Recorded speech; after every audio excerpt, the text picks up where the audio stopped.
এখন বুঝলাম ইমান থেকে বুড়ের দাম বেশি, কথা বলো ঠিক কিনা?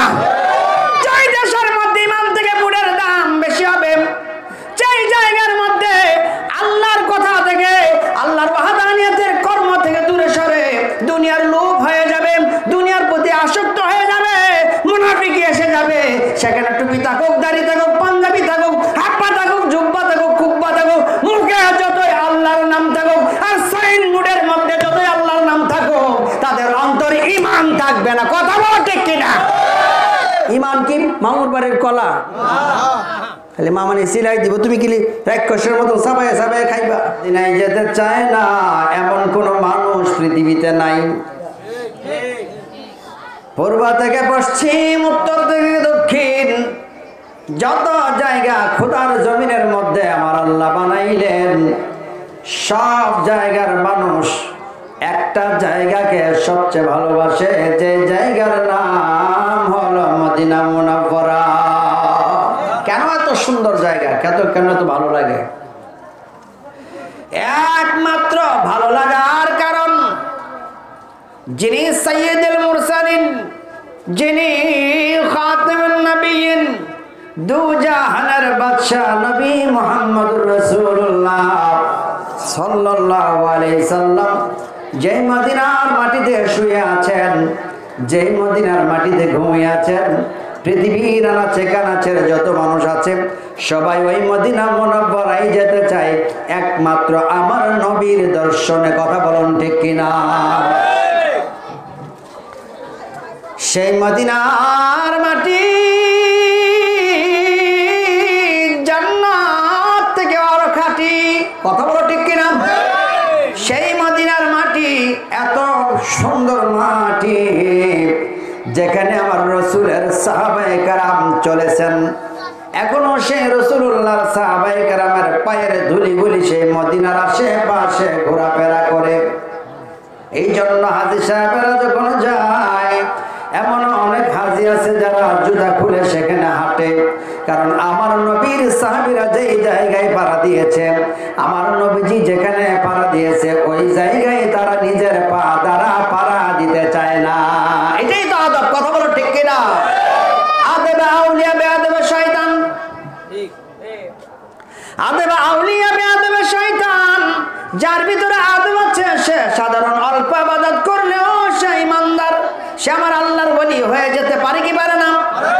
আর যার ভিতরে কোনো আদব নাই, যার ভিতরে কুটিলতা জটিলতা থাকবে, আলকাল্লা পোশাক আছে কিন্তু নামাজও আছে, রোজাও আছে, হজ আছে, সব আছে, আমার নবীকে সম্মান দিতে জানে না, সেই ব্যক্তি কোনোদিন আল্লাহ ওয়ালা হতে পারে না। গতকালকে শুনলাম এক বক্তা বলতেছে যে নবীও নামাজের মধ্যে মাঝে মাঝে ভুল করত, নামাজ নাকি ছুটে যায়, শয়তান নাকি নামাজ ছুটায়। এই মিয়া তোমার নামাজ ছুটে দিকে তোমার মতো নবী, আল্লাহর নবী রাহমাতুল লিল আলামিন, কথাটা যেন বললাম এখানে একটা হাদিস বলেই নেই। আল্লাহর নবী রাহমাতুল লিল আলামিন একদিন সাহাবায়ে কেরামদেরকে বলছেন, রে সাহাবীরা, প্রত্যেকটা মানুষের সঙ্গে একটা জিন আছে। তখন সাহাবীরা বলল, এই জিনটা কি করে? নবীজি বললেন, জিনটা মানুষকে ভুল পথ দেখায়, সদা সর্বদা মানুষকে যত শয়তানি করায় এই জিনটা করায়। সাহাবীরা তখন বললেন, ইয়া রাসূলুল্লাহ, নবী গো, আপনার সঙ্গেও তাহলে কি জিন আছে? নবীজি বললেন, আমার সাথেও একটা জিন আছে। বললেন, এই জিনটা কি আপনাকে শয়তানি করায়, আপনাকে কি ভুল পথ দেখায়? নবীজি বললেন, আমার সাথে যে জিনটা আছে সেইটা মুসলমান হয়ে গেছে, আর বাকি পৃথিবীর কোন মানুষের সঙ্গে যারা আছে যে জিনগুলি আছে একটাও মুসলমান। নবীগণ দুনিয়াতে কাজ করেছেন এক আল্লাহর ওয়াহদানিয়তের জন্য, কথা বলেন ঠিক কিনা? কোন কাজ করলে ঈমানদার, কোন কাজ করলে জান্নাতি হবে, কোন কাজ করলে আল্লাহ ওয়ালা হওয়া যায়, এর আগে বলেছেন অন্তর থেকে মূর্তি সব কিছু দূর করে দাও। মূর্তি পূজা, পাথর পূজা, গাছ পূজা, মাছ পূজা, সব পূজা বাদ দিয়া এক আল্লাহর পথে আসো। আর আজকে মুসলমানের সন্তান একটা বুড়ের আশায় তারা এখন যাচ্ছে ওই যে মন্দিরে। এখন বুঝলাম ঈমান থেকে বুড়ের দাম বেশি, কথা বলো ঠিক কিনা?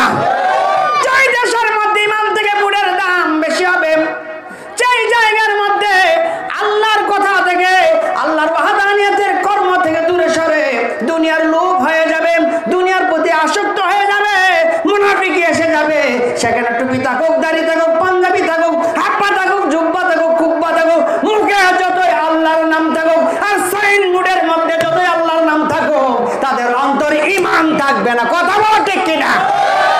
ঈমান কি মামুর বাড়ির কলা? খালি মামানি সিলাই দিব, তুমি কি রাক্ষসের মতো সাবায়ে সাবায়ে খাইবা? অসম্ভব।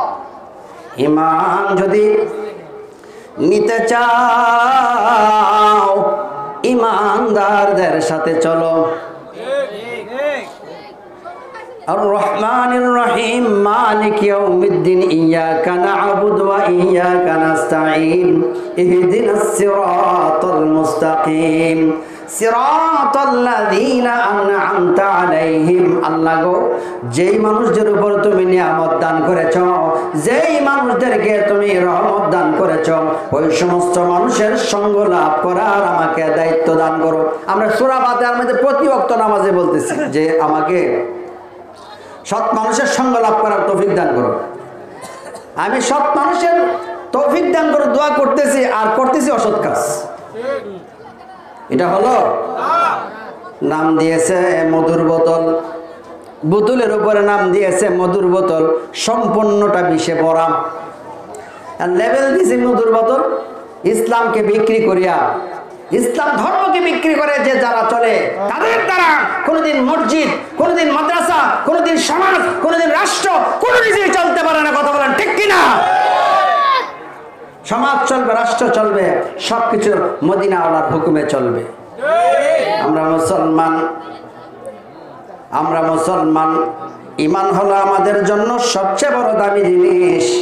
রাজনীতির প্ল্যাটফর্ম এটা আলাদা, আর ঈমানের প্ল্যাটফর্ম আলাদা। ঈমান এনেছে কোন রাজনীতিবিদ এই দেশে আনে নাই। এই দেশে ঈমান এনেছে একমাত্র আল্লাহর ওলিরা।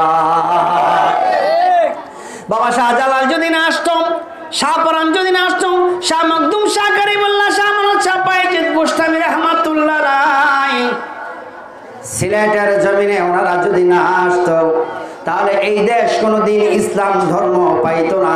এখনো পর্যন্ত আমরা এখনো পর্যন্ত মূর্তি পূজক থাকতাম। আমাদের আল্লাহর ওলিরা মূর্তির বিরুদ্ধে কাজ করে মানুষের অন্তরের ভিতরে ঈমান ফুঁকে দিয়েছে। আর আজকের মুসলমানের বাচ্চারা এখন দেখা যায় মূর্তির সামনে যাইয়া গীতা পর্যন্ত পাঠ করে। আবার মুসলমান, কোন জাতের মুসলমান? অত সোজা? এই জন্য সাবধান। ঈমান বড় একটা সেনসিটিভ জিনিস। কখন যে কার অন্তরে ঈমান চলে আসবে এটা বোঝা বড় কঠিন। সারা জীবন মাদ্রাসায় পড়ছে, সারা জীবন মসজিদে নামাজ পড়ছে, এমন অনেক মানুষ পথচ্যুত হয়ে যায়। আবার এমন অনেক মানুষ আছে সাধারণ একটা কাজের বিনিময়ে আল্লাহর ওলি হয়ে যায়। এই কথাটা বলতে গিয়ে একটা